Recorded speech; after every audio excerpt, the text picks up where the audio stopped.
एक शख्स था, वो खेती बाड़ी करता था। खेती बाड़ी करके सारा साल अपना गुजारा करता था।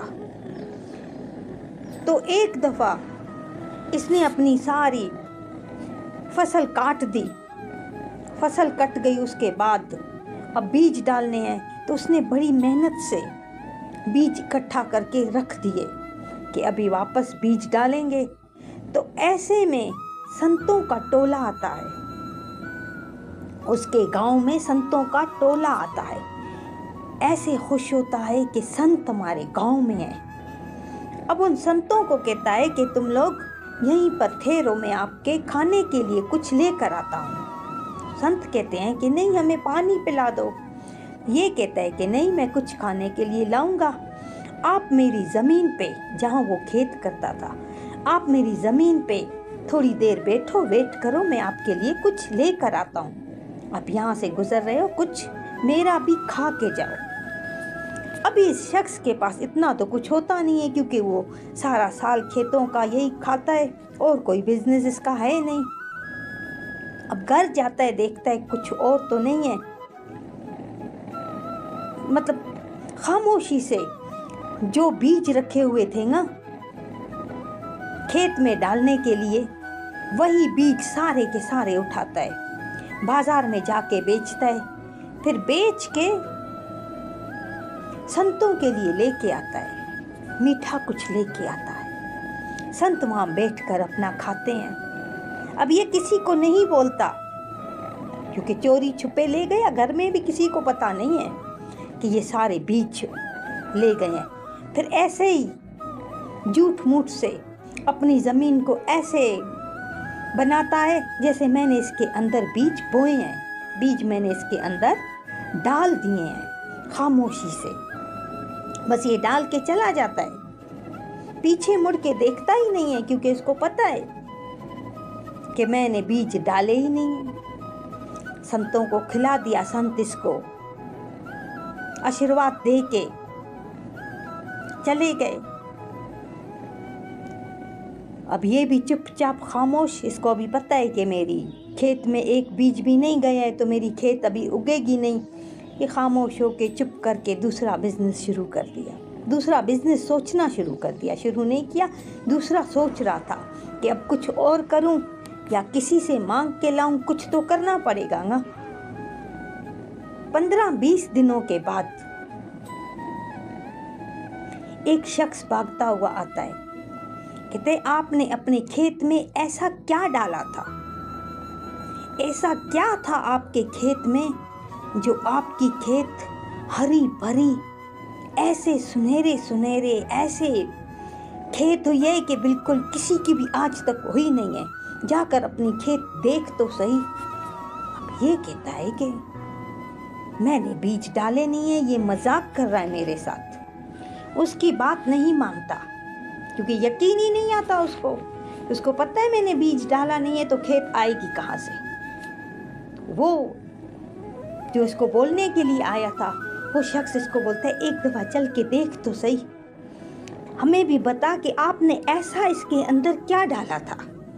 हमने तो देखी थी आपकी ज़मीन ऐसे काली काली लग रही थी, लग तो नहीं रहा था कि आपने इसके अंदर बीज डाला है, तो ये कैसे आपकी खेत निकली। जाता है, इसकी बीवी भी सुन रही होती है, बीवी को भी ले जाता है, दोनों एक साथ जाते हैं। हैरान हो जाते हैं कि ऐसी खेत लहलहा रही है। इसने बस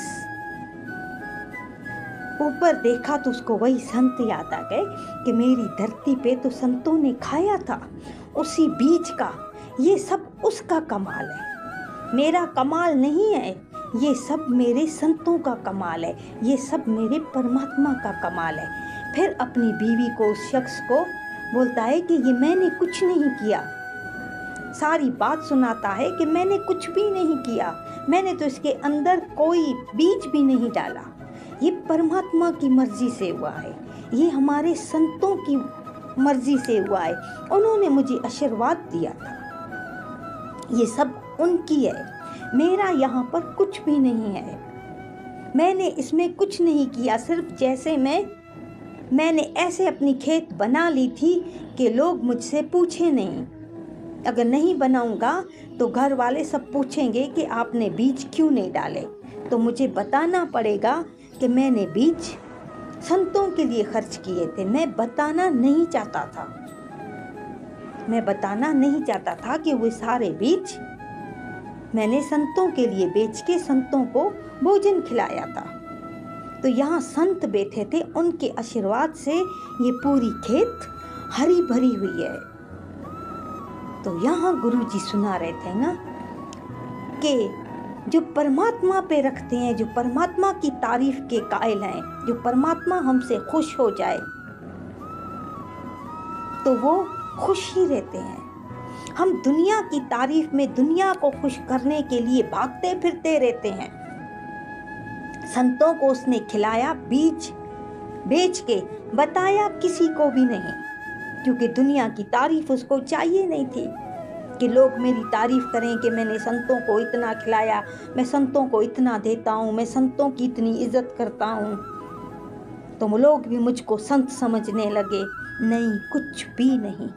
कितना बड़ा दिल करना पड़ता है जो पूरे साल की खेत के लिए पूरा साल उसको उसी से गुजारा करना पड़ता है, उसी से उसका घर बाहर चलता है, फिर वही बीज बेच के संतों को खिलाएं और बोलें किसी को भी नहीं।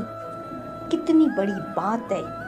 ऐसे लोग परमात्मा पाते हैं, ऐसे लोग गुरु पा जाते हैं, ऐसे लोग संतों के करीब हो जाते हैं, संतों के आशीर्वाद होते हैं। ऐसे प्यारों के ऊपर, हम जैसों के ऊपर नहीं कि हम बस मामूली सा काम करेंगे, हमारी कोई तारीफ करे, फिर जब हम इस दुनिया में काम कर रहे हैं, तारीफ मांग रहे हैं, तो बस बिजनेस हुआगा, फिर ख़त्म। फिर फल की इच्छा क्या है कि परमात्मा हमें इस नेकी का बदला देगा, क्योंकि लोगों के लिए किया, लोगों ने तारीफ की, फल मिल गया, बस हिसाब ख़त्म। फिर जितनी भी हम नेकियां करें, जितने भी हम अच्छे काम करें, जितने भी हम सेवा करें, जो भी करें, जब हम इस दुनिया से चले जाएंगे तो परमात्मा हमें यही बोलेगा कि पहाड़ जितनी अच्छाइयाँ लेकर आए हो, मगर फल आपको वहाँ पर तारीफ के ज़रिए मिल गया।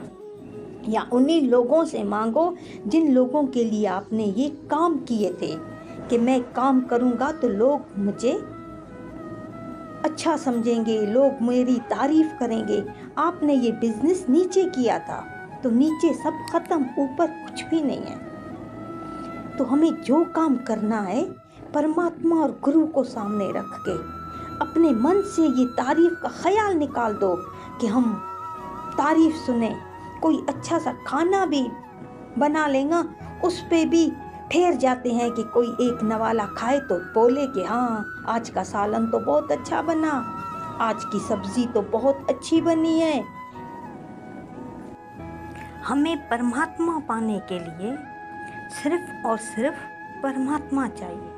गुरु पाने के लिए सिर्फ और सिर्फ गुरु चाहिए, ना कि गुरु की तारीफ, परमात्मा की तारीफ, दुनिया की तारीफ। अब हम गुरु के लिए जो काम करें या परमात्मा के लिए कोई नेक काम करें, हम बोलें कि फ़ौरन हमें रिज़ल्ट मिले, हमें परमात्मा कुछ ना कुछ दे, हमें पता चले कि परमात्मा हमारी तारीफ कर रहा है। नहीं, ये तारीफ का जो ये ख्याल मन में है ना, ये जो ज़हनों में पड़ा हुआ है, ये बिल्कुल निकाल दो।